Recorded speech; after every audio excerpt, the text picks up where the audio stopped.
Wazidna ilma. Subhanaka la ilma lana illa ma 'allamtana innaka antal alimul hakim. Rabbi shrah li sadri wa yassir li amri wa hlul 'uqdatam min lisani yafqahu qawli. Amin ya rabbal alamin. Ya, alhamdulillah. Tak berapa clear lah Ustaz. Suara tak dengar? Ya, very slow. Very slow. Very slow. Saya dah maksimum dah.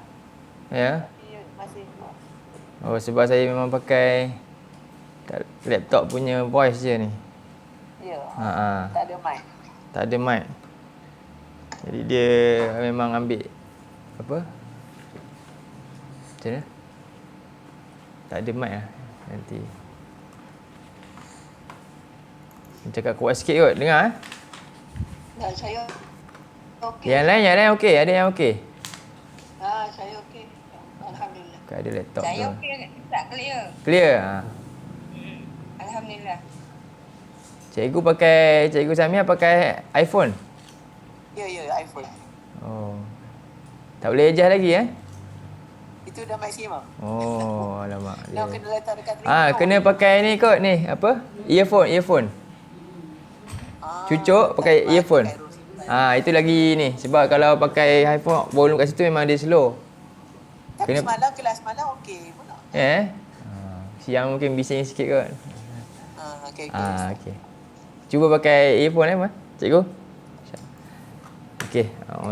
Alhamdulillah, syukur kepada Allah Subhanahu Wa Taala pada pagi ni kita dapat sama-sama himpun di sini, sama ada dari sudut secara bersemuka ataupun secara talian, untuk kita sama-sama teruskan hadis yang mana hadis ni minggu lepas kita dah bincang. Minggu lepas lah kan? Iaitu 3 hal yang membinasakan. Jadi hari ini saya tunjukkan hadis ni dia panjang. Yang mana dia diriwayatkan oleh banyak sahabat lah. Kalau tengok dalam ni, daripada kalau tengok Anas bin Malik.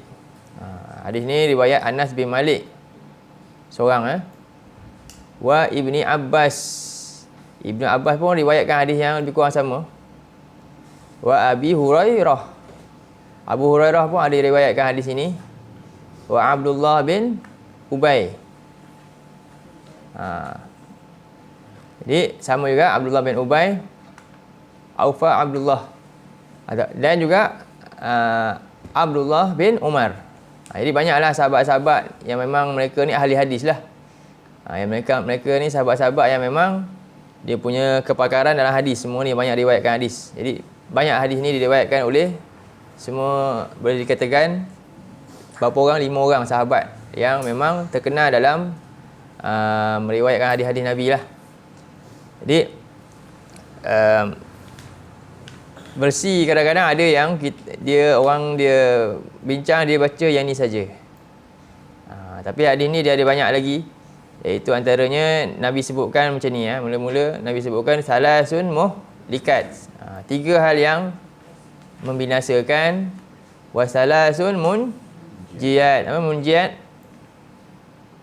Yang membahagiakan, yang menyelamatkan kita. Munjiat ni keselamatan lah. Ini lawan kepada binasa lah. 3 hal yang menyebabkan kita selamat, tak binasa. Jadi ada 3 hal yang Nabi kata yang menyebabkan kita akan binasa, dan 3 hal yang menyebabkan kita akan selamat. Lalu faqala salasun muhlikat. Lalu Nabi mulakan dengan 3 hal yang binasakan. Apa dia? Syuhun muta'. Apa itu syuhun muta' ni? Kedekut. Syuh ni kita dah bincang dah. Kedekut yang macam mana ni? Jadi syuhun ni dia sama tak dengan bakhil? Mana lagi lebih dalam? Syuh ke bakhil? Syuh ke bakhil? Ya ke? Syuh lebih dahsyat daripada bakhil ni apa dia? Apa yang ada dengan dia tak nak kongsi dengan orang lain. Itu bakhil. Secara ringkas. Dapat? Apa nama bakhil? Apa yang milik dia tak suka untuk dapat pada orang lain dia. Jadi yang apa dia punya dia tak nak pindah kat lain. Dia nak bolot seorang. Itu nama dia bakhil. Syuh apa syuh? Syuh ni bukan saja bakhil. Bukan saja apa yang ada dengan dia tak suka dapat kat orang lain. Apa yang ada kat orang lain dia nak bolot, dia nak juga dapat dan dia nak orang lain tak dapat. Itu nama dia syuh. Faham? Apa yang ada kat orang dia nak pindah kat dia dan orang tu tak dapat. Mana lagi dahsyat? Jadi setiap syuh pasti bermula dengan bakhil. Tapi bakhil belum tentu sampai tahap syuh. Faham Orang yang bakhil ni kadang-kadang dia belum sampai tahap sampai syuh lagi. Tapi orang yang syuh ni maknanya apa? Dia dah menjangkaui tahap bakhil dah, lebih daripada tu lagi. Jadi sebelum berlaku syuh ni, mula dengan apa dulu? Bakhil lah. Jadi siapa yang selalu ajar diri untuk bakhil, lama-lama sampai dah syuh. Akhirnya timbul apa? Hasad, dengki. Dia rasa dia dengki dengan orang. Orang dapat nikmat dia tak suka. Kau boleh pindah kat dia. Orang tu binasa. Teruknya syuh ni. Jadi inilah yang menyebabkan orang binasa. Boleh faham ingat beza tu bakhil dengan syuh. Boleh tengok yang rekod yang lepas punya. Saya dah terkongsikan kan. Jadi syuhun muta' ni sifat kedekut juga kita sebut. Bahasa Melayu kita satu makna aja. Yang muta' apa? Dipatuhi, diikut, patuh dengan suruh kedekut tu. Jadi ini sebab itu Allah sebut dalam surah dalam Quran, kita tengok dalam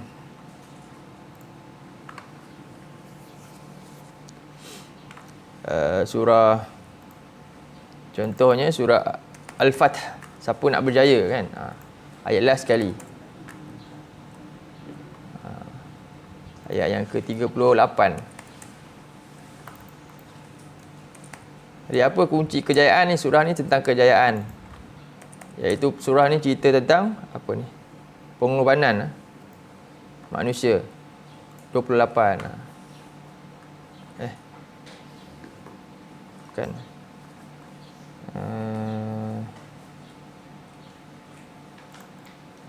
Al-Fath. Muhammad. Ayat 38.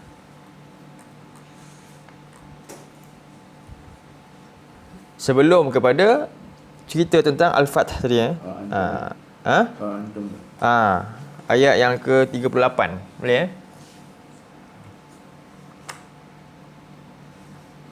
A'udzubillahi minasyaitonirrajim. Ha antum haula'i tud'auna litunfiqu fi sabilillahi faminkum man yabkhal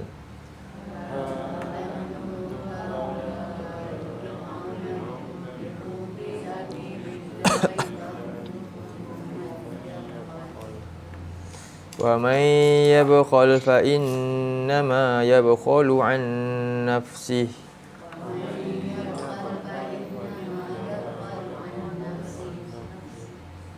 wa in tatawallaw yastabdil wallahul ghaniyyu wa antumul fuqara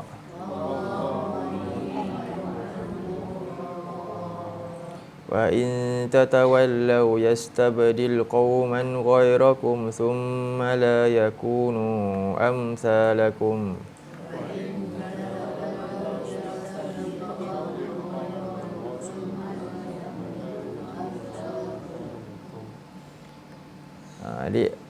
Ini perintah Allah kepada manusia untuk apa? Supaya selamat daripada kebakhilan, sebab dia membinasakan kita.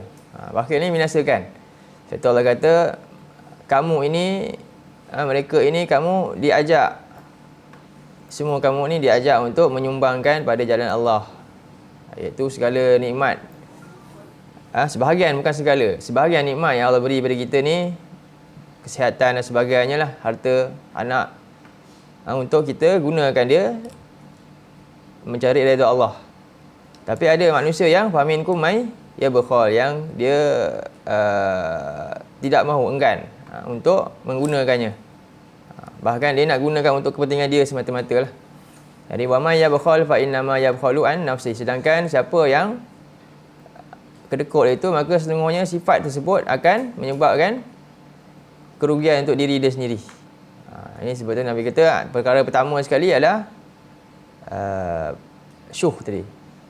Sedangkan wallahul ghani wa antumul fuqara. Allah adalah yang maha kaya, sedangkan kamu adalah sangat memerlukan apa sahaja datang daripada Allah. Jadi contohnya, dia umpama pelaburan lah. Allah kata, pinjamkan kepada Allah dengan pinjaman yang baik. Ia antara perintah Allah. Jadi pelaburan yang terbaik tentulah kepada saham yang paling boleh berikan pulangan besar lah. Lagi kaya, lagi dapat pulangan lah. Sebab itulah yang paling baik sekali adalah laburkan pada Allah lah. Sebab Allah kata dalam ayat ni, wallahul ghaniyyu. Allah lah yang maha kaya, sedangkan kamu miskin. Jadi kalau sekadar manusia ni hanya menggunakan untuk kepentingan dunia semata-mata, maka itu kerugian yang besar. Sebab apa? Dia tak akan dapat pulangan yang hebat lepas dia meninggalkan nanti dunia yang sementara ni. Sebab itu, wa in tatawallau yastabdil qauman. Jadi siapa yang, jika kamu berpaling, jadi contohnya umpama ada pelabur yang banyak. Dia ajak, siapa nak melabur dengan saya? Mari. Kan? Ada orang yang tak nak. Tak peduli pun. Jadi Allah ni tak rugi sikit pun kalau tak ada siapa pun yang ingin melabur pada jalan Allah ni. Kenapa? Boleh saja dia apa? Yastabdil qauman ghairakum, menggantikan orang yang tidak serupa macam kamu. Summa la yakunu amsalakum. Kemudian dia sikap mereka tak serupa macam kamu yang kedekut ni. Jadi Allah boleh saja gantikan. Dan sebab tu Allah membuat tawaran kepada kita dalam surah 9 ayat 111. Ini tawaran daripada Allah untuk kita melabur dengan Allah, untuk kita kikis sifat bakhil ataupun syuh ni. Sekejap. Dalam ayat lain ada kata,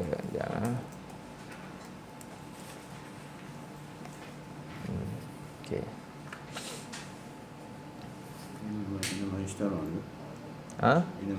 Inna Allah ashtara. Kita tengok dalam ayat 111. A'udzubillahi minasyaitonirrajim. Inna Allah ashtara minal mu'minina anfusahum wa amwalahum bi anna lahumul jannah.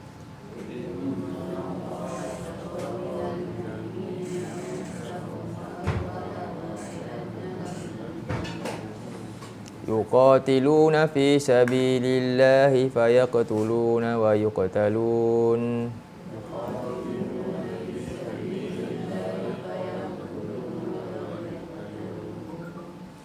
Wa'dan 'alaihi haqqan fit Taurati wal Injili wal Qur'an.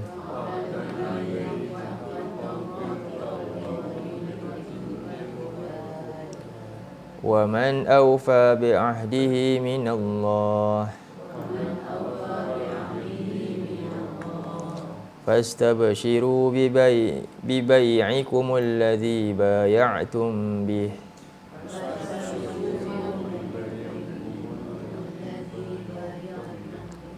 Wa dzalika huwal fawzul azim. Inna Allah ashtara minal mu'minin. Semuanya Allah telah membeli daripada orang-orang yang beriman. Apa yang Allah beli? Jiwa, diri mereka. Jadi kita ni macam barang. Umpama kita modal yang diberikan pada, serahkan pada siapa untuk digunakan pada Allah lah. Yang Allah membeli daripada orang beriman itu diri mereka, wa amwalahum, serta harta mereka. Jadi bukanlah maksudnya apa, infak dan sedekah ni merugikan, tapi apa, sebenarnya sedang berdagang dan akan dapat pulangan yang besar kemudian hari nanti dengan gantian yang Allah janjikan, bi anna lahumul jannah. dengan bahawasanya mereka ni akan dapat syurga. Yuqatiluna fi sabilillah, dengan cara apa? Mereka berperang pada jalan Allah, fayaqtuluna wa yuqtalun, lalu mereka membunuh dan ataupun terbunuh. Jadi janji Allah ni, Allah kata wa'adan alaihi haqqan fit taurati wal injili wal Quran. Janji ini telah berlaku sejak awal lagi, bukan baru syariat Nabi Muhammad saja. Islam yang akhir zaman saja, tapi sejak daripada umat-umat sebelumnya, ahli kitab yang sebelumnya juga telah pun mendapat janji yang sama. Wa man aufa bi ahdihi minallah, dan siapakah yang lebih menepati janjinya daripada Allah. Jadi ayat ni menunjukkan apa dia? Allah ni tidak ada had dan tidak ada kekangan dalam apa-apa saja yang dijanjikan. Sedangkan kita sehebat mana pun, raja ke, kerajaan ke, negeri mana pun, menjanjikan kadang-kadang apa? Kadang-kadang bukannya tak nak tepati, tapi terpaksa untuk apa? Mengingkari janji sebab kekangan yang berlaku lah, kan? Jadi itulah Allah ni tidak begitu. Tidak. Jadi, janji Allah pasti akan tertunai. Jadi fastabshiru bi bai'ikum, maka gembiralah kamu dengan jual beli persetujuan kamu yang telah kamu lakukan dengan Allah. Jadi wazalika huwal fawzul azim, demikianlah kejayaan yang hebat. Jadi ini bentuk saranan atau tawaran daripada Allah agar kita ni menyumbang pada jalan Allah. Dalam surah yang lain, surah 64 ayat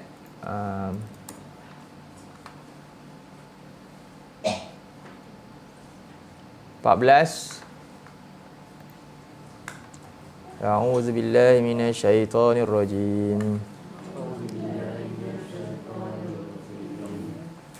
Ya ayyuhalladzina amanu inna min azwajikum wa auladikum aduwwan lakum fahdharuhum.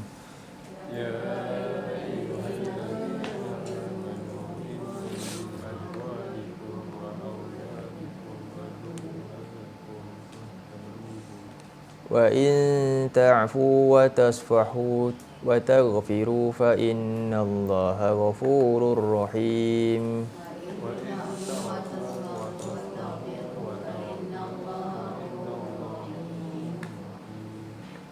Wahai orang-orang beriman, sesungguhnya pasangan-pasangan kamu serta anak kamu adalah aduwwal lakum.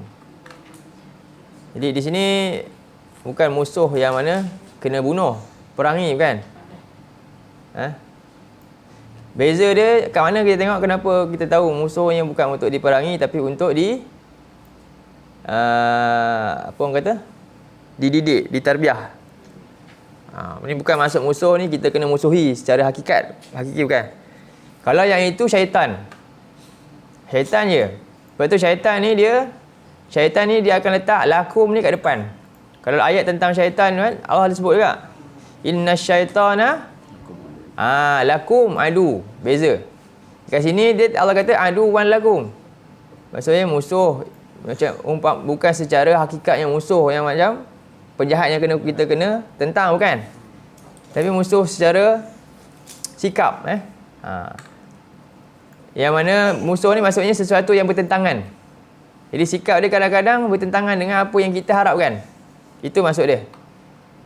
Itu pasangan-pasangan kita ni, jangan anak ni kadang-kadang sikap dia akan jadi bertentangan dengan apa yang kita nak.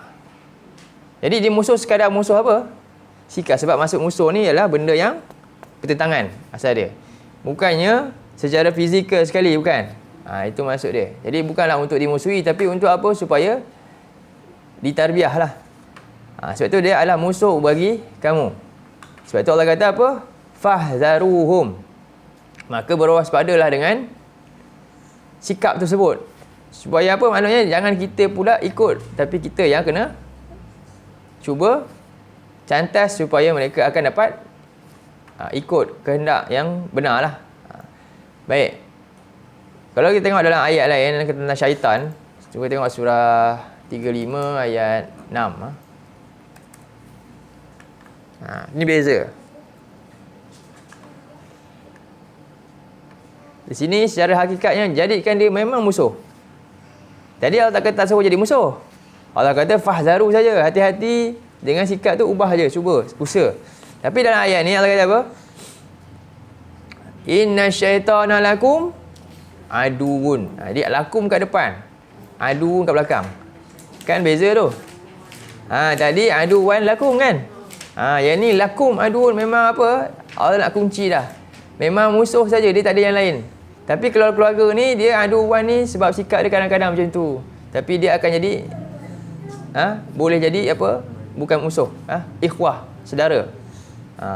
Jadi ini betul Allah kata apa? Fattakhizu, bukan fahzaru, bukan sekadar hati-hati, tapi apa? Jadi terus. Jadikan dia memang musuh. Maknanya apa? Kalau boleh bunuh, bunuh. Kalau boleh perang, perang. Macam tu. Berusaha untuk tinggalkan tu. Fahzaruhum.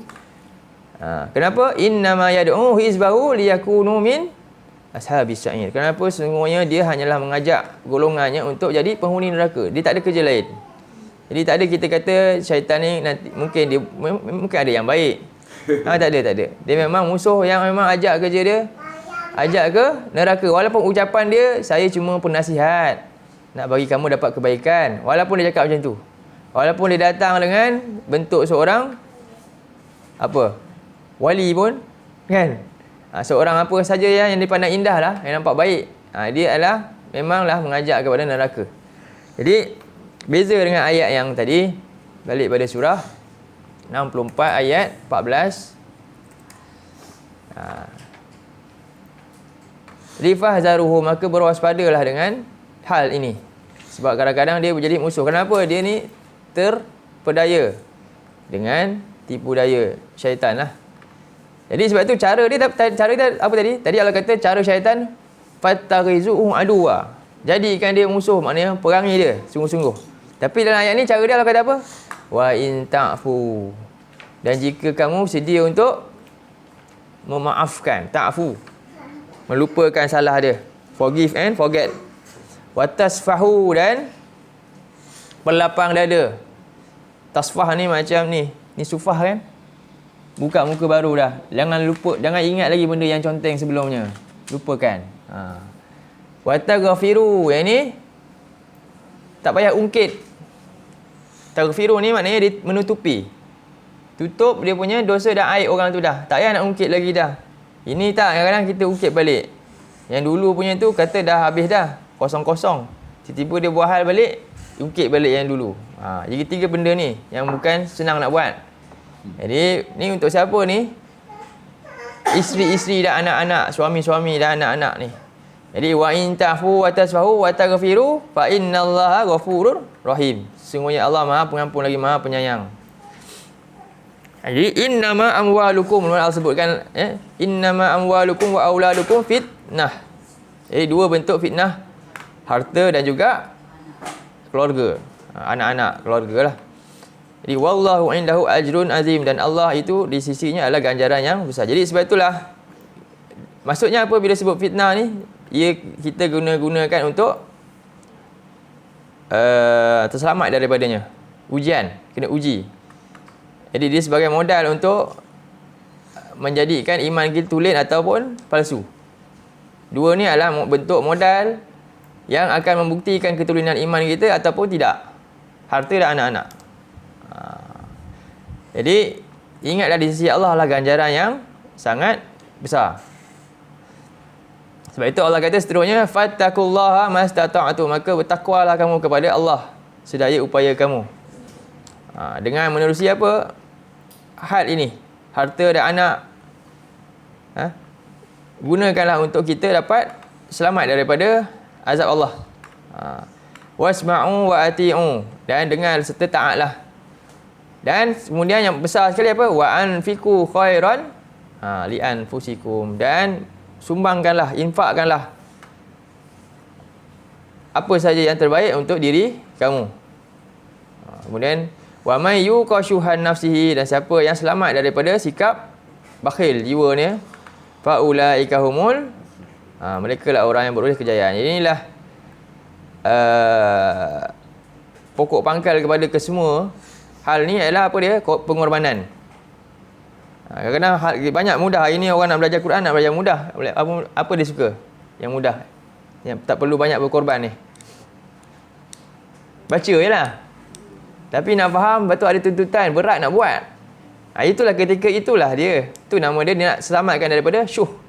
Sebab itu banyak seruan-seruan untuk tengok setelah Nabi masa di Mekah, tak perlu pergi jihad lagi. Mereka hijrah, lari daripada tempat yang menyebabkan mereka ni tersepit, kan. Tapi selepas tu apa? Kalau lari je selamat duduk Madinah, seronok-seronok je kan, tak kena kacau. Tak, bukan macam tu. Lepas tu apa? Perintah perang pun sampai. Tadi ingat dah selamat dah, okey dah kat Madinah. Rupanya kena pergi pula kat Mekah, pergi ke Madinah tadi. Dah sampai Madinah, rupanya apa pula berlaku? Perintah perang pula, kena keluar balik. Kena keluar balik pergi perang. Macam itulah kita. Jadi kalau agama ni hanya duduk saja, bukanlah. Dia begitulah. Mesti adanya berlakunya pertembungan di antara hak dan batil. Dia ada diuji ketika itu. Sejauh mana keyakinan kita dengan janji-janji Allah ni. Sebab itu inilah pentingnya apa? Cara untuk apa? Menyelamatkan diri kita daripada sifat kerekut ni agar tidak termasuk dalam golongan yang binasa lah. Baik. Dan hal ini juga sangat dekat dengan, kita tengok satu lagi, iaitu yang kedua dalam hadis yang Nabi sebutkan ni. Sekejap. Hawa nafsu. Ini semua adalah dia punya rentetan dia lah, ikutan dia. Jadi tiga yang membinasakan. Yang pertama, syuhun muta'un. Ini kita dah kupas sedikit tadi. Yang kedua, hawan muttaba'. Apa itu hawan? Hawa ni apa? Okey, jadi ini istilah dia secara dua makna lah. Satu dari kata al-hawa fil lughah. Boleh ambil mana ni, saya tak sempat terjemah. Al-hawa'u fil lughah. Makna nafsu ni, hawa ni. Apa makna hawa ni? Hawa ni maksudnya keinginan ataupun apa yang kita suka. Kesukaan. Ada tiga makna yang lengkap nanti saya bagi dengan dalil dia. Okey, jadi secara bahasanya hawa di sini huwa al-milu wal udulu wan nuzu'u ila ma tahwahu an-nafs. An-nafsu. Maksudnya ni tiga makna ni sebenarnya sama ni. Bahasa Arab ni kadang-kadang dia letak tiga makna tapi semua betul sama je. Ini maksudnya miring, cenderung. Ini pun juga maksudnya apa? Yang miring juga, yang cenderung juga. Ini pun juga maksudnya macam tu. Maknanya secara bahasanya adalah sesuatu yang cenderung kepada apa yang diinginkan oleh diri seseorang lah. Sesuatu yang cenderung kepada apa yang diinginkan oleh diri seorang. Yakni, dia kata, iaitu mutaba'atun nafsi ala ma tahwahu. Mengikut apa yang diinginkan oleh diri lah. Bukan la ala kitab wa sunnah. Bukan mengikut apa yang ditetapkan di atas ilmu. Kitab dan sunnah ni maksudnya ilmu. Jadi banyak, nanti ada 4 benda lah yang menunjukkan tu. Okey, ini secara ringkas lah. Maksud dari segi bahasa, iaitu dia adalah kecenderungan kepada apa yang mengikuti keinginan diri seorang tu. Iaitu mengikuti selera jiwa seorang. Bukan mengikuti panduan Al-Quran dan Sunnah. Kemudian wal hawa fil istilah. Jadi dari segi istilah syar'i lah. Istilah ni maksudnya secara syariat lah. Dia adalah iaitu sesuatu yang menyeleweng daripada kebenaran. Selalunya begitu. Hawa nafsu ni apa? Dia secara fitrahnya dia pasti akan dia terseleweng, sengit. Terpesong daripada al-haq. Al-milu anil haq. Terpesong daripada kebenaran. Wa an tariqis sunnah, dan terpesong daripada jalan sunnah. Wa yashmiluhu hawa al-i'tiqad, dan jenis-jenis termasuk kategori hawa nafsu ini adalah hawa nafsu dalam keyakinan. Ingat, i'tiqad ni, akidah kita ni, akidah manusia. Kalau tak ada ilmu, sebenarnya orang sangka itu akidah betul. Tapi sebenarnya akidah ikut hawa nafsu. Dia ramai jaga. Akidah ni sebenarnya dua je. Sama ada akidah benar-benar ikut Quran Sunnah, ataupun akidah yang lain selain daripada itu adalah akidah hawa nafsu sebenarnya. Tapi disangka betul. Sebab itu ramai agama lain, dia bina keyakinan. I'tiqad ni keyakinan lah, akidah lah. Dengan apa? Hawa nafsu lah. Sebab tu mereka buat ibadah yang pelik-pelik. Semuanya ikut rekaannya. Dia nanti dijumpa siapa, dia mimpi apa, dia buat itulah dia bina keyakinan melalui berdasar tu, hawa nafsu. Ini yang pertama. Jadi termasuklah apa dia? I'tiqad. Jadi i'tiqad seorang itu juga boleh jadi i'tiqad dia adalah mengikut hawa nafsu. Yang kedua, wahawal amal. Hawa nafsu dalam amalan. Ada yang beramal rupanya bukan amal yang benar, tapi amal yang ikut hawa nafsu. Ni dia sebut apa? Kalau awak amal ikut hawa nafsu ni, antaranya bid'ah lah. Bid'ah ni amalan dia kenapa jadi tu? Dia ikut hawa nafsu. Ditambah dari bentuk yang bukan dalam syariat. Jadi dia rasa tak cukup dengan apa yang telah ada. Dia nak seronok buat inovasi dalam hal tersebut. Dan yang ketiga, wahawa syubhat. Hawa nafsu dalam hal-hal yang samar-samar, syubhat. Hawa nafsu dalam mengikuti perkara yang samar-samar. Yang ketiga, hawa nafsu dalam mengikuti syahwat. Syahwat ni nanti kita tengok ada 8 syahwat. Jadi kesemua ni termasuk dalam yang dimasukkan hawa nafsu lah, yang menyeleweng daripada kebenaran. Apa pertama? Hawa nafsu dalam membina keyakinan, i'tiqad. Hawa nafsu dalam nak beramal. Hawa nafsu dalam ilmu ni syubhat. Mengikut sesuatu yang sama-sama. Hawa nafsu dalam kehendak syahwat. 4 ni Baik.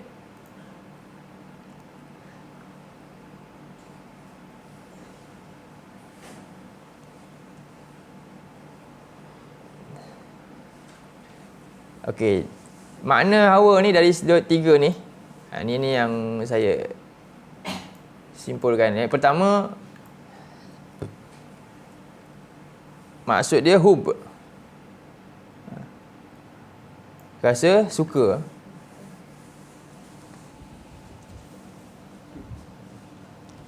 Beza hawa dengan syahwat. Syahwat pun makna keinginan juga. Jadi syahwat keinginan juga. Hawa pun lebih kurang. Hawa ni dia sesuatu yang jatuh kepada boleh jatuh kepada syahwat. Cuma syahwat ni ada syahwat yang baik, ada syahwat yang buruk lah. Sebab tu dalam Quran Allah kata bagi mereka ma tashtahi, apa yang mereka suka. Jadi syahwat dalam syurga syahwat yang baik. Jadi sebab itulah kita tengok dalam surah 14 ayat 37.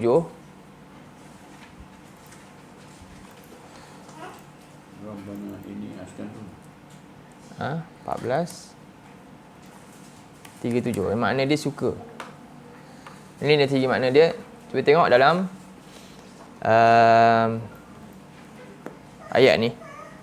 Ni doa Nabi Ibrahim agar keinginan manusia ni dipandu lah. Doa dia, Rabbana inni askantu min zurriyati biwadin ghairi zi zar'ain. Wahai Tuhan kami, sesungguhnya aku telah menempatkan zuriatku di satu lembah yang tidak ada tumbuhan. Inda baitikal muharram, di sisi rumah engkau yang diharamkan ke atasnya apa dia? Kekufuran, iaitu Mekah, tanah haram. Kemudian dia berdoa lagi, Rabbana liyuqimu as-salah, wahai Tuhanku, supaya mereka mendirikan solat. Faj'al af'idatam minan nas, maka jadikanlah af'idatam minan nas, apa ni? Kecenderungan afidah, hati daripada manusia itu tahwi. Ini perkataan Hawa, ia suka kepada mereka. Jadi kan orang-orang manusia suka kepada penduduk yang ada nanti yang duduk kat sini, Mekah. Dan itu berlakulah. Sebab itulah Nabi Ismail ni, tempat yang tandus tadi, berlakunya apa? Daripada Nabi Ismail nanti diimarahkan tempat tu, ramai orang datang ke situ. Ini doa Nabi Ibrahim yang Allah makbulkan sampai hari ni ya. Jadi warzuqhum minas samarati la'allahum yashkurun, dan rezekikanlah mereka daripada buah-buahan supaya mereka bersyukur. Jadi Hawa di sini maknanya apa? Suka, cinta. Ini maksud pertama, cinta, suka. Jadikanlah jiwa manusia semua di seluruh alam ni rasa cenderung suka kepada mereka. Baik. Jadi ini kerana apa? Ini doa yang baik lah. Satu doa. Kerana fitrah manusia ni dia memang ada kesukaan tu. Jadi Nabi Ibrahim mendoakan agar kesukaan itu diletakkan di tempat yang betul. Baik. Dalam ayat yang lain, dalam surah 3 ayat 14, ini syahwat.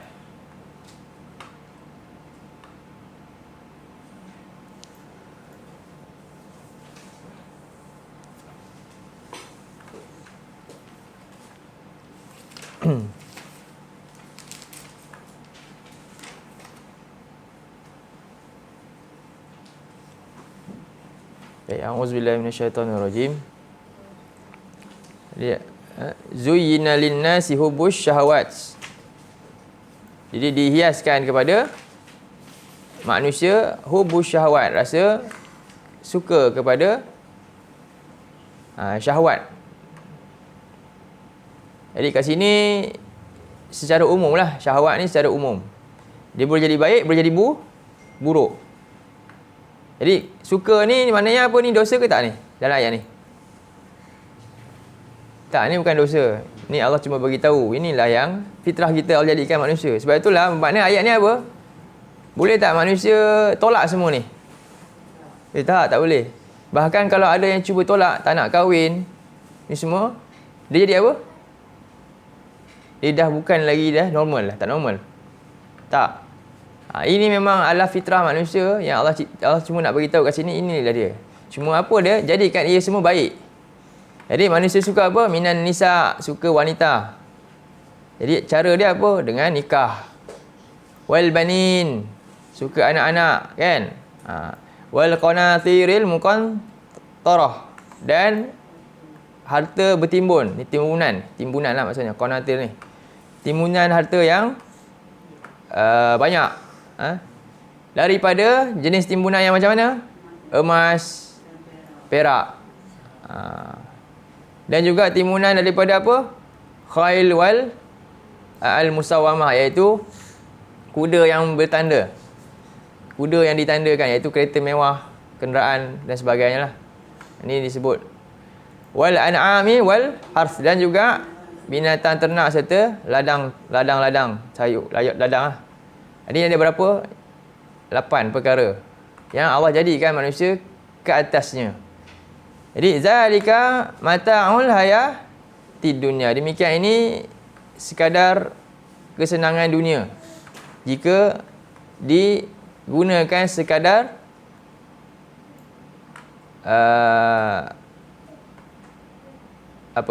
zahirnya sajalah. Gunakan sekadar untuk dunia ni tadi. Jadi Allah kata wallahu indahu husnul ma'ab. Sedangkan di sisi Allah itu adalah sebaik-baik tempat kembali syurga. Jadi sebenarnya Allah sebut dalam ayat yang ke-15 ni agar dapat solusi bagaimana nak digunakan semua ni lah. Jadi Allah kata qul a'unabbi'ukum bi khairin min zalikum. Katakanlah wahai Muhammad, mahukah aku beritakan kepada kamu sesuatu yang lebih baik daripada itu untuk kamu ni. Jadi lil ladzina taqau inda rabbihim jannatun tajri min tahtihal anhar. Bagi orang-orang yang bertakwa, di sisi Tuhan mereka ada syurga yang mengalir dari bawahnya sungai-sungai, khalidina fiha, kekal di dalamnya. Jadi Allah nak buat perbandingan di antara semua yang ini tadi. Kalau digunakannya sekadar ikut syahwat, dia tak ada faedah apa-apa lah, habis macam tu je. Tapi gunakan dia untuk apa? Takwa kepada Allah, gantian syurga ni tadi. Maka ini akan dapat ganjaran yang lebih besar lah. Dengan janji yang ini perkara gaib, ini perkara yang zahir, yang mana yang manusia ni pilih. Inilah ujian kepada iman seorang tu terhadap benda yang Allah janjikan. Ini janji Allah yang gaib, yang sebenarnya inilah yang pasti akan berlaku. Sedangkan yang ni nanti akan hilang semua dia. Baik, ini maksud dia yang pertama lah. Dan hawa nafsu, banyak ayat-ayat. Yang kedua makna dia apa? Sesuatu yang mengisi petunjuk ilmu. Jadi sifat hawa ni, dia selalunya dia akan menyelisihi petunjuk. Dalam surah 42 ayat 15,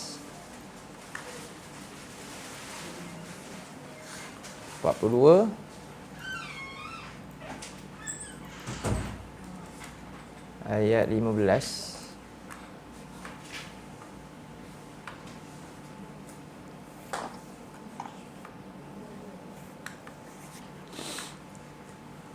Bahagian sini kita baca ni. Auzubillahi minasyaitonirrajim. Falizalika fad'u wastaqim kama umirt.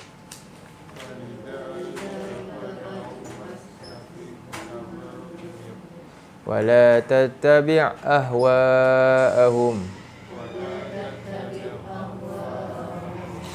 Wa qul amantu bima anzalallahu min kitab.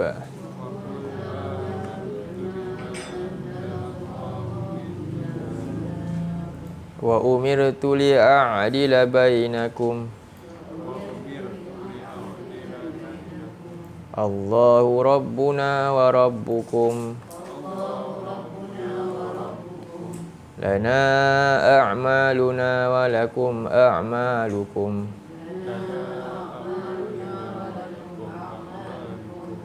La hujjata bainana wa bainakum. Allahu yajma'u bainana wa ilaihil masir.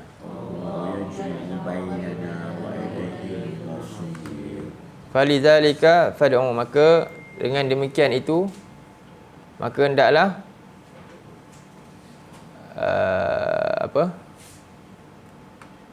fad'u, teruslah dakwahlah. Fad'u wastaqim kama umit, dan berpegang teguhlah di atas perintah daripada Allah. Wala tattabi' ahwa'ahum, dan janganlah engkau ikut keinginan mereka, iaitu orang-orang yang tidak berada di atas petunjuk daripada Allah. Kemudian Allah kata wa qul amantu bima anzalallahu min kitab, dan ucapkanlah aku beriman kepada apa yang Allah turunkan daripada kitab. Jadi di sini lawan kepada ittiba'al hawa ni apa? Kita ni disuruh untuk ittiba' apa? Dia ada dua bentuk ni. Ittiba'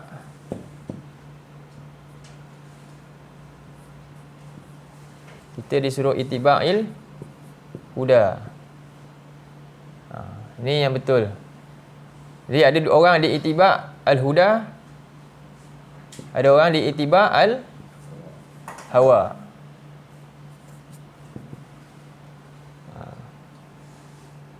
Inilah kehidupan kita. Kita diperintah untuk ikut petunjuk, bukan ikut hawa. Sebab itu Nabi diutuskan apa? Nabi ni Surah 68 ayat 3. Apa Nabi kata? Wama, Allah kata kepada Nabi, wama yantiqu anil hawa. Nabi bukan cakap surah 53. Ayat berapa? 3. An-Najm. Wama yantiqu anil hawa in huwa illa wahyu yuha. Jadi apa saja yang dibicarakan oleh Nabi, maksudnya wahyu yang disampaikan. Bukan semua ucapan Nabi tu. Ilmu yang Nabi berikan pada umat tu.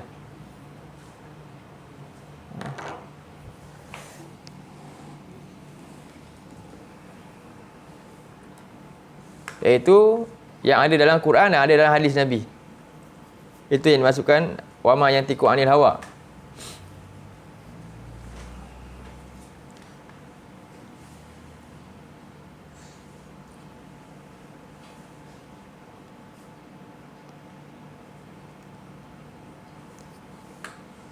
Jadi hal ni, jadi cara nak selamat daripada kita, daripada hawan muttaba' macam mana? Sekarang ni poin dia kita hawan ni ittiba'. Jadi Nabi kata orang yang binasa apa dia? Kerana ni hawan muttaba'. Apa jalan nak jadikan diri kita ni selamat daripada hawan muttaba' ni? Jadi tak ada jalan lain melainkan ilmu je. Tak ada jalan lain untuk selamat daripada kita boleh kawal selamat daripada nafsu ni, melainkan apa? Ilmu tu lawan dia. Jadi usaha. Sebab itu dalam surah Allah kata Allah tak akan selamatkan kita kalau kita tak nak ikut ilmu Allah. Dalam surah 2 ayat 120.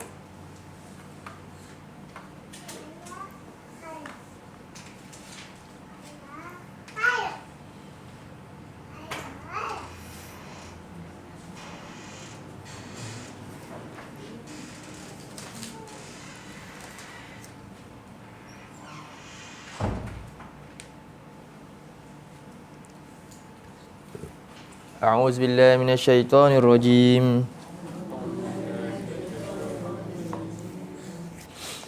Walan tarda 'ankal yahudu walan nasara hatta tattabi'a millatahum.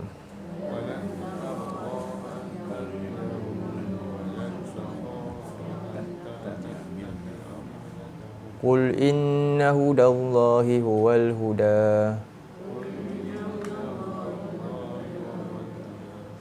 ولئن اتبعت أهواءهم بعد الذي جاءك من العلم ما لك من الله من ولي ولا نصير.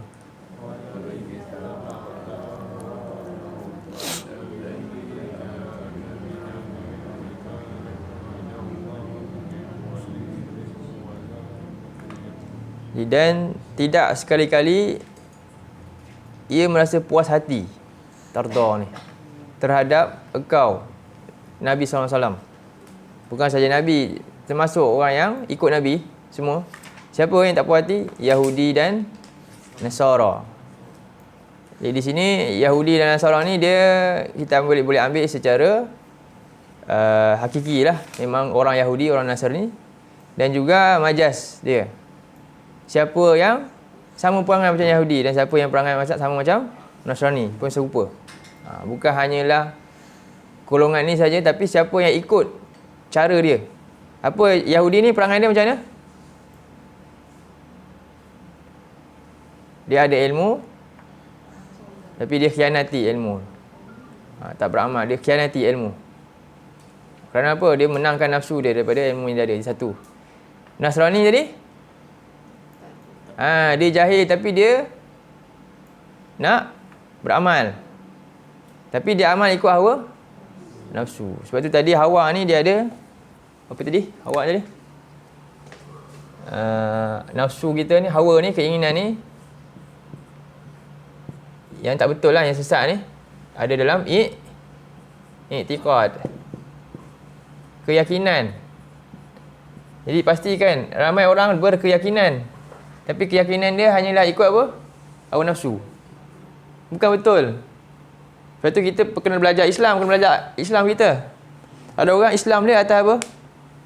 Nanti dia suka panjat gunung, naik gunung nak bertapa kat atas gunung, atas nama agama juga. Betul ke tu? Sebab nak jumpa Tok Wali kata. Betul?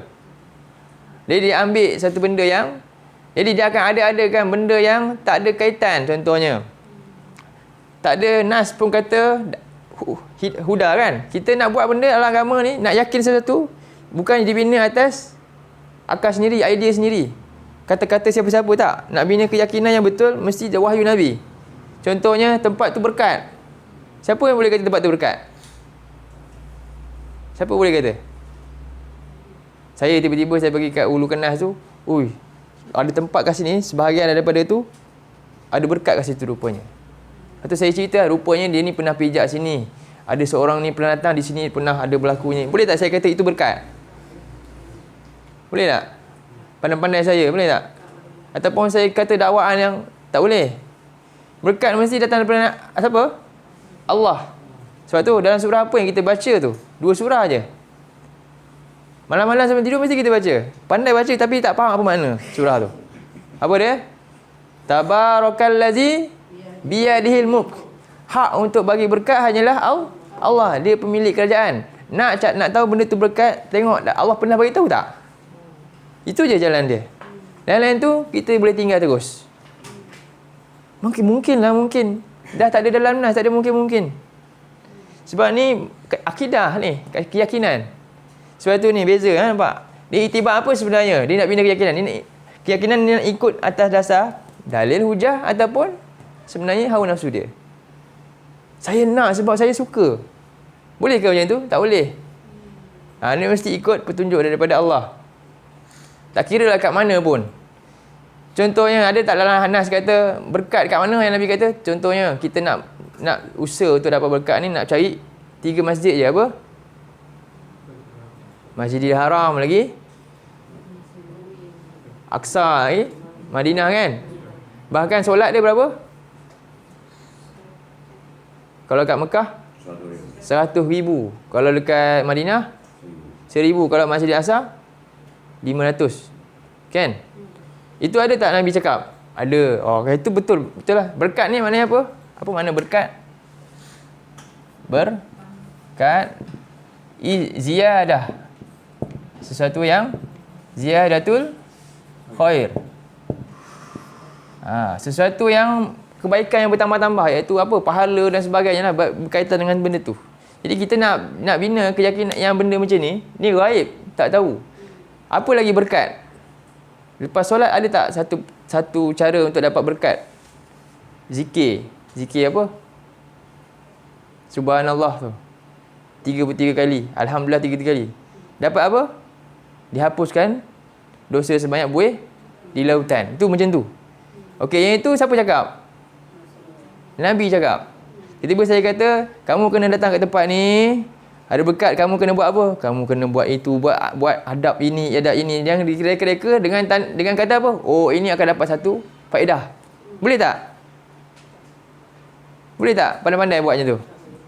Siapa yang jamin dapat tu? Tak ada apa-apa jaminan. Ini pertama. Jadi selama ni itikad dia sebenarnya ikut apa? Huda, hidayah ke hawa? Hawa. Ramai orang yang macam tu. Bila bagi hujah, huda, dia tak nak ikut. Sebab hawa dia nak menangkan hawa dia. Betul tak? Jadi ni pertama. Yang kedua, bila dia macam ni apa dia? Hawa dia akan ikut apa? Dari sudut amal. Amalan dia pun dia nak ikut apa yang dia suka. Bagi tahu ini amalan Nabi. Makan baca bismillah, simple. Simple sangatlah Nabi ajar. Saya nak buat yang lebih daripada tu lagi. Boleh tak? Jadi dia tak suka pula. Yang Nabi punya tu yang simple tu macam tak ada Yang ini yang Tok Guru saya kata buat ni lagi hebat. Saya nak ikut yang ni lah. Boleh tak macam tu? Sebenarnya dia amal ikut apa? Hawa. Sama juga. Kan? Saya nak selawat. Selawat apa yang paling kita suka? Dan yang paling afdal selawat Ibrahimiyah. Wajib baca dalam solat. Tiba-tiba dia buat selawat apa? Bahkan lebih banyak pula yang tu dia buat. Yang tu dia pergi popularkan sampai orang terlupa selawat yang sepatutnya. Dan selawat yang sepatutnya selawat tu dipinggirkan dah rasa macam tak ada dah lah. Betul tak? Ni tak berlaku. Jadi dia beramal ikut apa? Hawa. Faham tak? Jadi tak ada cara lain untuk kita selamat daripada tipu daya nafsu melainkan dengan ilmu. Balik kembali pegang Quran dan sunnah, belajar Quran, faham dia betul-betul. Itu je jalan dia. Tengok macam ayat ni Allah kata. Lepas tu apa lagi? Yang terakhir, ni syahwat ni dalam yang menyebabkan orang apa? Buat berzina, maksiat dan sebagainya. Sama juga. Semua ni jalan dia apa? Jalan dia nak selamat. Jalan dia mesti ilmu. Mesti ada ilmu. Sebab itu Allah kata dalam ayat ni, inilah kerja syaitan dan juga konco-konco dia. Antara ni apa? Yahudi dan Nasrani lah. Jadi mereka ni semua syaitan juga tak akan rasa puas hati selagi mana kita tak ikut apa? Milah. Apa milah ni? Pada kalau bahasa Inggeris apa? Way of life. Apa way of life? Way of life ada 3 ni tak? Yes, inilah dia. Way of life ni mesti ada 3 benda ni. Orang tu maksud walaupun dia ateis, apa keyakinan dia ada? Ada tak wujud keyakinan? Mesti ada. Dia ada tak perbuatan amalan dia? Mesti ada. Ada tak aturan nafsu dia? Syahwat dia? Mesti ada. 3 benda ni. Inilah way of life, 3-3 ni. Faham? Jadi 3-3 ni dah disebut milah yang tu.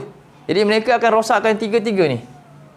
Mula-mula sama ada orang yang dia boleh rosakkan ni, atau boleh rosakkan amalan, atau dia boleh rosakkan keyakinan. Semua. Salah satu daripada 3 ni. Bahkan ada yang 3-3 rosak. Lagi parah. Inilah apa yang mereka inginkan. Sebab itulah hatta tattabi'amil la tahum. Sampailah mereka kamu ikut cara agama mereka, cara keyakinan mereka yang sesat, cara beramal mereka yang sesat, dan cara apa? Mengatur syahwat mereka yang sesat.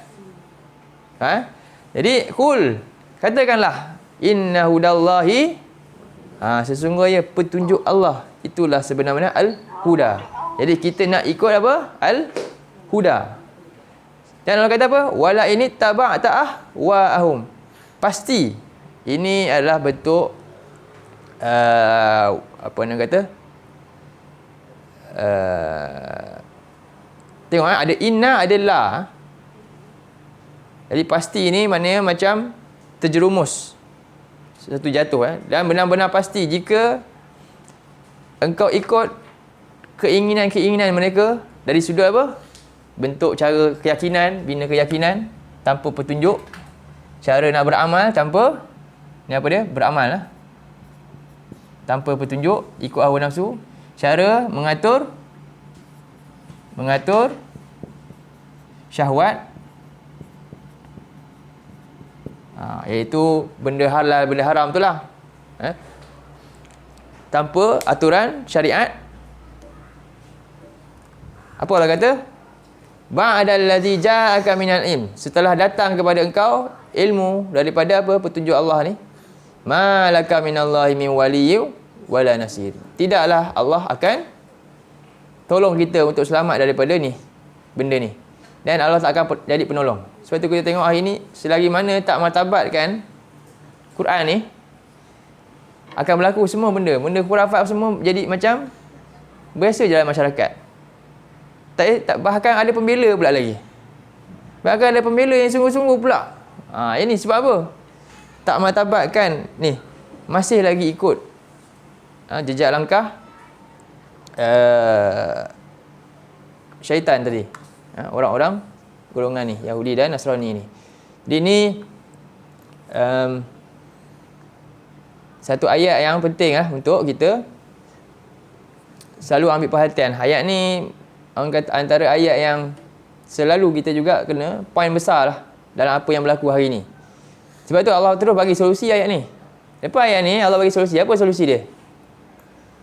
Kita tengok ayat ni. 121. A'udzubillahi minasyaitonirrajim. Alladzina atainahumul kitaba yatlunahu haqqa tilawatih.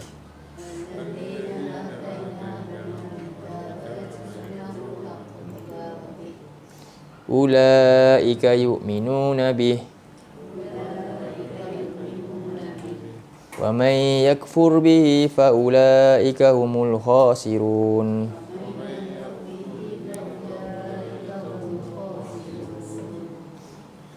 Jadi orang-orang yang kami berikan kitab, sepatutnya mereka apa? Yatlunahu haqqa tilawati. Jadi apa kaitan dengan golongan atas ni? Jadi jangan jadi dua golongan yang kami dah beri kitab. Satu, kami beri kitab, mereka khianati. Mereka tahu, tapi mereka khianat. Satu lagi, kami beri kitab, mereka tak faham. Mereka jahil. Tak peduli. Dia ambil dia punya apa? Dia punya kulit depan je contohnya. Tapi isi dia tak ambil. Dia ambil dia punya tulisan saja, tapi isi dia tak ambil. Jadi dua golongan, jangan jadi golongan ini. Mereka tidak yaslunahu haqqa tilawatih. Mereka tidak yaslunahu Quran ni dengan yang sebenar-benar. Apa makna dia yaslunahu haqqa tilawatih ni? Dua golongan ni. Inilah. Surah 2 ayat 1 2 1. Ittiba al-huda ni. 2 1 2 1. Jadi apa makna yatlunahu haqqa tilawati? Kata-kata Ibnu Abbas, kata Ibnu Mas'ud, apa dia? Yattabi'unahu haqqa ittiba'ihi.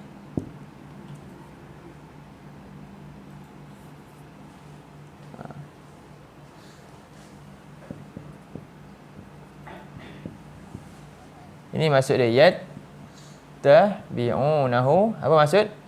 Ittiba'. Apa dia? Ikut akannya ni apa? Petunjuk Quran dengan ikut yang sahih. Sebenarnya kita kena ikutan yang sahih. Cara Quran kita guna tafsiran yang sahih. Hadis Nabi kita utamakan hadis yang sahih, ikut yang betul yang sahih, yang pasti, bukan rekaan-rekaan. Ada benda yang direka yang palsu, memang palsu dari luar masuk.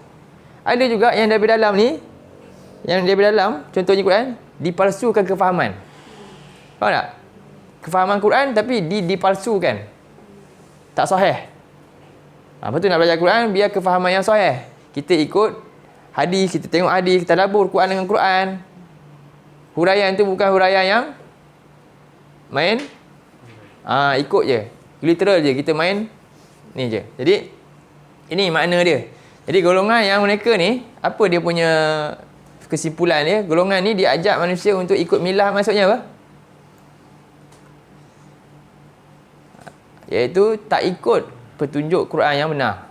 Dia ajak kita untuk lari dari maksud sebenar daripada ajaran yang diajarkan dalam petunjuk Allah dan Rasul ni. Jadi kembali kepada Allah suruh perintah kepada orang-orang yang diberi kitab ni, ambil sebenar-benar kitab ni, gunakan.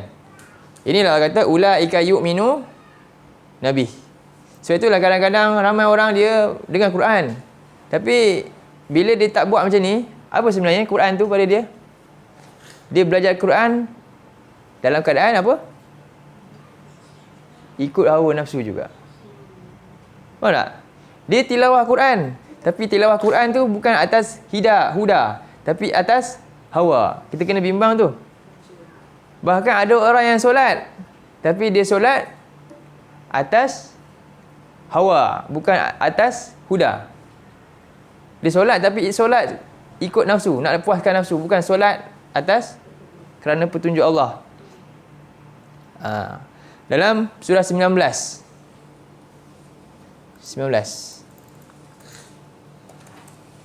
ayat 59.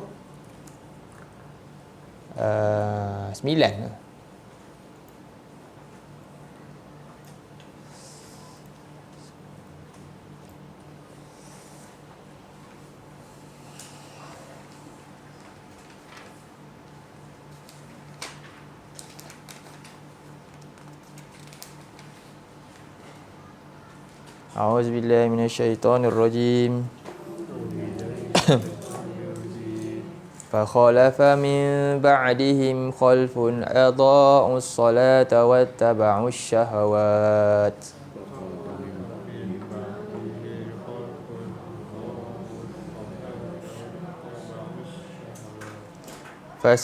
فسوف يلقون غيا.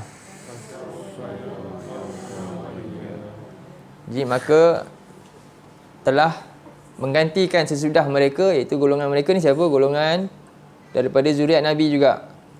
Golongan atas ni, orang yang Allah beri nikmat dahulunya.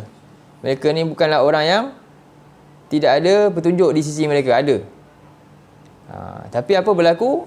Allah kata bertukar sifat mereka ni daripada sifat yang Allah puji tadi kepada yang tercela. Jadi faqala min ba'dihim khalfun, iaitu apa dia? Adha'us solah. Apa makna ada'? Mencuai kan solat dia. Banyaklah sudut dah cuai solat ni. Dari segi makna dia, dari segi juga dia ubah makna solat tu. Jadi solat itu jadi tidak ada kesan apa-apa. Sedangkan solat ni sepatutnya mula dengan ilmu lah. Quran tadi. Surat ni tujuannya untuk mencegah daripada apa? Ni tadi. Ikut hawa nafsu, fahsyak, mungkar. Ni. Sepatutnya solat yang benar tadi mencegah dia daripada 3 perkara dia, menyelamatkan dia daripada ikut sesat dalam 3 perkara ni. Sebab tu dalam surah 29 ayat 45 Allah kata boleh ni lengkap doa solat ni. Sepatutnya ni tujuan solat surah 29 ayat 45. Memang kena buka ayat lain lah. Kadang-kadang kita nak simpulkan tapi tak boleh. Kena buka ayat lain supaya dapat terang, clear. Kejap, buka surah 29 ayat 45 dulu. Ini solat yang sebenar. Dengan ilmu juga. Kitab juga. Macam mana pun mesti mula dengan ittiba' ni. Usaha untuk faham kitab yang sahih. Dengan cara yang sahih. Baru dapat kesan dalam ibadah solat tadi. Ya Allah kata dalam ayat ni, utlu ma uhiya ilaika minal kitab wa aqimis solah. Bacalah, ikutilah apa yang diwahyukan kepada engkau daripada kitab ini dan tegakkanlah solat. Inna solata tanha anil fahsya'i wal munkar. Sesungguhnya solat ini fungsi solat. Cegah daripada fahsyak. Fahsyak yang ni. Ni fahsyak. Munkar. Kedua-dua ni lah. Intikad dia munkar. Syirik dekat dengan perkara yang menjatuhkan seorang dalam syirik dan bid'ah contohnya. Itu benda munkar tu. Fahsyak ni rosak dengan manusia, hubungan syahwat. Jadi wala zikrullahi akbar, dan pastilah zikrullah, peringatan daripada Allah itulah yang paling besar. Wallahu ya'lamu ma tasna'un. Ini lah fungsi solat tadi. Tapi tadi dia kata apa ayat ni? 19 ayat 59 tu. Tak ada faedah lagi dah solat tu pada.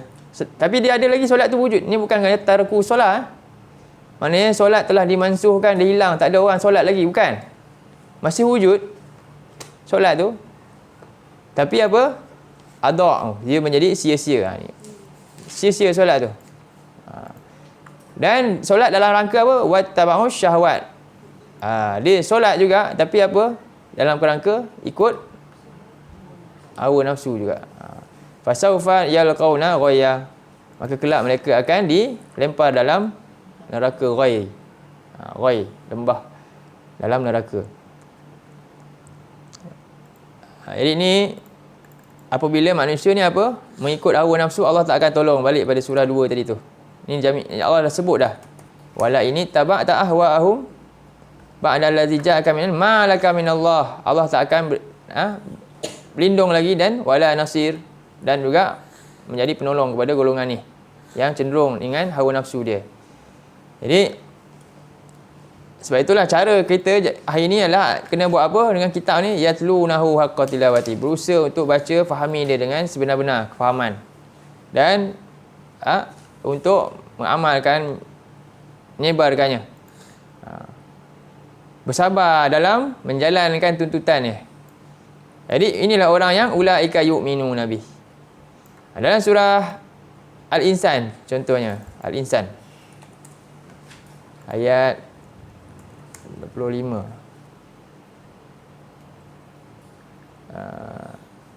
Ayat 23, 24. Jadi Allah kata, inna nahnu nazzalna alaikal qur'ana tanzila. Sesungguhnya kami turunkan kepada engkau Muhammad Quran ini beransur-ansur penurunan dia. Beza dengan ahli kitab yang sebelum ni, Quran ni turun secara sekaligus. Quran ni kitab mereka turun sekaligus. Tapi Quran ni turun beransur-ansur.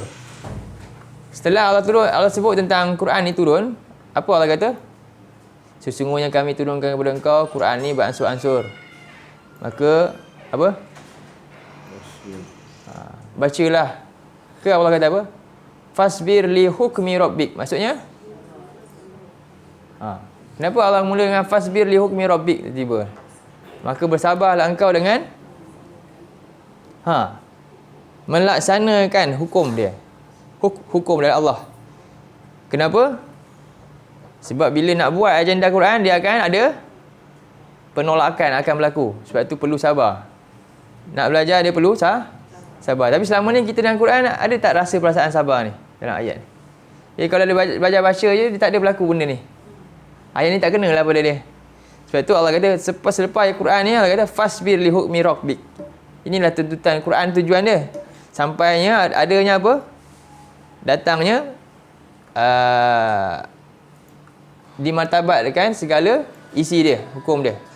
Wala tuti' minhum asiman au kafura. Dan janganlah engkau mengikuti daripada mereka ni apa dia? Asiman, ini nafsu tadi. Keinginan. Sebab apa? Ada orang dia akan ajak pula untuk apa? Kita ajak untuk berhukum dengan Quran, akan ada orang untuk apa? Ajak kepada apa? Menyelisihi dia dengan melakukan dosa ataupun mengingkarinya. Maka janganlah ikut hawa nafsu, keinginan mereka ni. Dan hal ni semua adalah perlukan kesabaran. Jadi sebab itulah nafsu ni pertama perlu apa? Ilmu. Kemudian dalam pada itu juga perlukan kesabaran. Baru dapat menanganinya. Dan juga perlu rasa apa? Tadi perlu ada ilmu dan perlu ada kesabaran. Yang ketiga perlu ada takwa, takut kepada Allah. Supaya dapat menundukkan keinginan tadi. Sebab itu dalam surah yang terakhirnya, surah 79 ayat 40.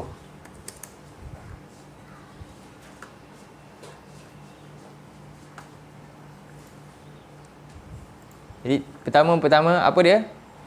Nak menundukkan ni ilmu. Kedua, sabar. Dan yang ketiga apa dia? Rasa bimbang, takut. Dalam ayat 40 kita baca, wa amma man khafa maqama rabbih wa nahan nafsa 'anil hawa.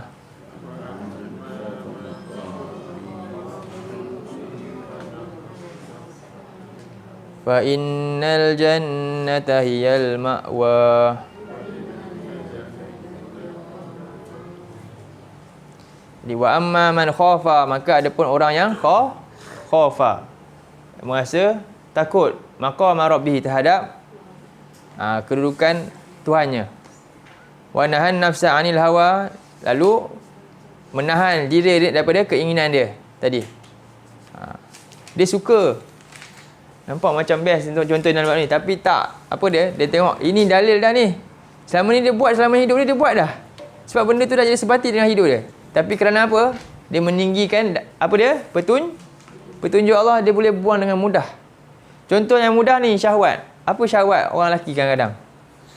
Syahwat. Betul tak? Bukan mudah nak buang. 30 tahun buat benda tu. 30 tahun.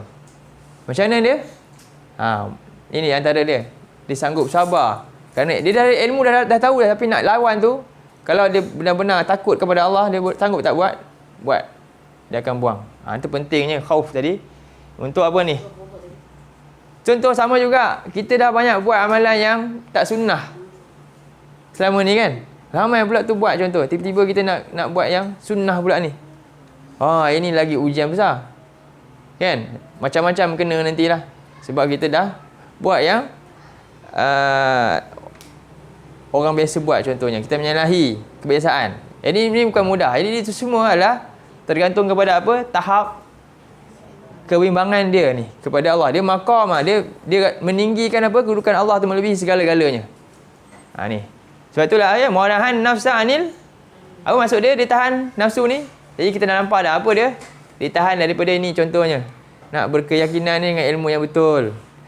Ni nak beramal dengan amal yang tepat. Dan ni syahwat ni, aturan yang benar dalam 3 benda ni. Itu maksud dia. Maka orang ini apa dia? Fa'innal jannata hiyal ma'wa, maka sesungguhnya syurga lah tempat tinggal dia. Jadi itulah untuk menangani nafsu ni apa dia tadi? Satu, mesti ada ilmu. Kedua, as-sabru.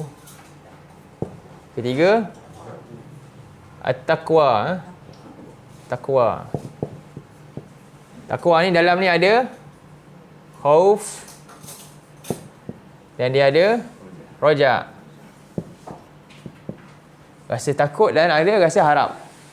Jadi inilah cara untuk apa? Kita mudah-mudahan Allah selamatkan kita. Allah jadi wali kita, penolong kita dan nasir kita. Kenapa Allah jadi penolong ni? Sebab apa? Kita tolak keinginan tadi yang diajak tadi tu. Itu cara untuk dapat. Jadi Allah lindung kita daripada kita terjebak, terjerumus dalam iktikad yang tak betul, amalan yang buat atas dasar hawa nafsu dan juga syahwat. Tidak dapat mengawal syahwat. Meletakkan syahwat di tempat yang betul. Itu. Mudah-mudahan Allah lindung kita daripada hal tersebut. Kenapa? Hal ni adalah hal yang menyebabkan kebinasaan buat seseorang. Balik pada ni. Jadi inilah 3 hal yang menyebabkan kita binasa. Pertama tadi apa? Syuhun muta'. Iaitu kedekut yang kita patuh pula. Seolah begitulah. Wahawan muttaba', iaitu hawa nafsu yang dituruti. Banyak lagi tentang ayat ni sebenarnya dalam Quran ni. Bahkan ada ayat sampai jangan Allah kata apa? Kita sampai mempertuhankan nafsu. Ini tahap paling tinggi sekali, yang paling bahaya. Dan ini Allah kata apa? Tak ada siapa boleh selamatkan dah. Nafsu itu ilah dia dah. Tadi dia masih lagi ada harapan. Dia tak jadikan nafsu sampai tahap ilah. Ilah ni maknanya Tuhan. Tapi ada orang yang kata sampai jadi ilah dia, maka apa? Kat ini tak ada siapa boleh selamatkan orang ni. Dia nak beriktikad. Dia iktikad itu yang salah tu dah jadi ilah dia. Ini yang betul. Habis. Datanglah dalil macam mana, Quran macam mana pun tak ada apa-apa bagi dia. Tak ada masalah. Dia dah tak boleh nak dapat apa-apa lagi dah. Ini kalau sebut dalam surah 45. 45 ayat 23.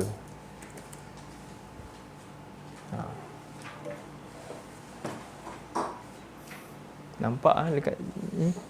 Semua ni skrin ni.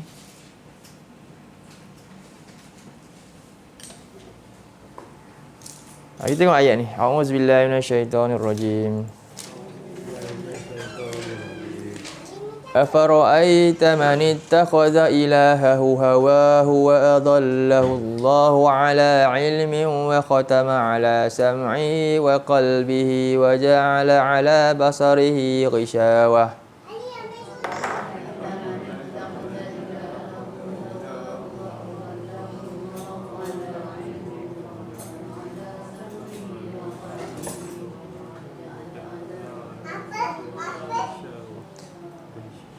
فَمَنْ يَهْدِيهِ مِنْ بَعْدِ اللَّهِ أَفَلَا تَذَكَّرُونَ. Pernahkah engkau lihat orang yang menjadikan apa? Tuhan dia, keinginan dia tu. Semuanya. Contoh yang ni. Sebab tu kita tengok apa berlaku pada wa adallahu Allahu ala ilmin, dan Allah biar Allah menyesatkan dia di atas pengetahuan yang Allah tahu dah. Dia memang macam ni dia. Maka Allah kunci terus. Apa Allah kata? Wa khatama ala samihi wa qalbi. Allah tutup telinga dia dan juga hati dia. Cuba kita tengok kadang-kadang betul tak? Yang paling mudah kita kata syahwat ni lah. Ini nampak sekali Betapa banyak contohnya macam tu lah. Contohnya, ada amaran lagi kat situ. Kalau pergi rokok tu kan. Ada amaran apa dia berlaku. Ada rasa apa tak? Tak ada. Dah hilang rasa bimbang tu sikit pun. Tak ada rasa apa dah. Hilang. Gambar dan macam-macam lagi. Benda-benda macam tu tak rasa apa-apa bagi orang ni. Sebab apa? Dah dikunci dah. Mati dah. Perasaan, rasa bimbang tu, rasa apa dalam hati dia. Jadi wajah ala basarihi ghishawah. Allah jadikan mata dia tu ada tutupan, tak nampak pun. Jadi Allah kata apa? Siapa yang boleh tolong bagi petunjuk sesudah Allah? Mana ada dah. Last sekali yang boleh petunjuk Allah lah. Siapa yang boleh bagi tunjuk kat orang macam ni sesudah Allah? Sebab apa jadi macam ni? Sebab dia biarkan dia bergelumah dalam tu. Dia terus cenderung, dia tak nak ada rasa apa ni? Sanggup. Dia tak nak belajar ni semua. Akhirnya kesudahannya begitu. Sebab tu Allah suruh kita, yang orang yang nampak ni, kita ni kadang-kadang apa yang berlaku pada orang tu sebagai apa? Buah untuk si kita berfikir. Sebab tu Allah kata afala tafakkarun. Kamu tak nak fikir ke? Kamu nak jadi macam tu juga? Sampai masa nanti aku kunci kamu nak. Tu Allah tanya tu. Faham? Afala tazakkarun. Kamu tak nak ambil ke pelajaran? Kamu pun nak ikut macam tu juga? Itu Allah kata kepada orang yang masih ada hati, masih mata ni belum tutup, masih telinga ni Allah tak kunci lagi, Allah suruh dia ambil pelajaran. Depan mata dia nampak orang yang memang tak rasa apa dengan benda maksiat. Tak rasa apa dengan itikad yang amalan yang tak betul ni, dia tak rasa apa-apa lah. Dia Allah suruh kita fikir, ambil pelajaran daripada hal tersebut, supaya dapat selamat di sisi Allah di akhirat kelak. Jadi inilah supaya kita tak binasa. Sebab tu Nabi ingatkan kita agar selamatkan diri kita daripada 3 perkara yang membinasakan ini. Sampai sini dulu untuk pagi ini. InsyaAllah nanti kita sambung lagi pada perkara yang ketiga, iaitu wa'ijabul mar'i binafsih. Ini lebih bahaya daripada 2 ni tadi. Sebab ini lebih halus daripada kedua-dua ni. Nanti insyaAllah kita sambung pada minggu depan. Qul qouli hadza wa astaghfirullah lazim li wa lakum. Allahumma ja'al hadza jam'ana jam'an marhuma wa tafarraqna min ba'dihi tafarruqan ma'suma. Allahumma inna na'udzubika minal arba' wa min ilmin la yanfa' wa min qalbin la yakhsha' wa min nafsin la tashba' wa min du'a'in la yusma'. Wa sallallahu ala nabiyyina Muhammad wa ala alihi wa sahbihi wasallam. Alhamdulillahirabbil alamin. Jadi kita doakanlah kepada orang yang beri makan. Allahumma at'iman at'amana wasqi man saqana. Saya ucapkan jazakumullah khairan kepada semua yang buka, yang bawa produk. Alhamdulillah. Sebenarnya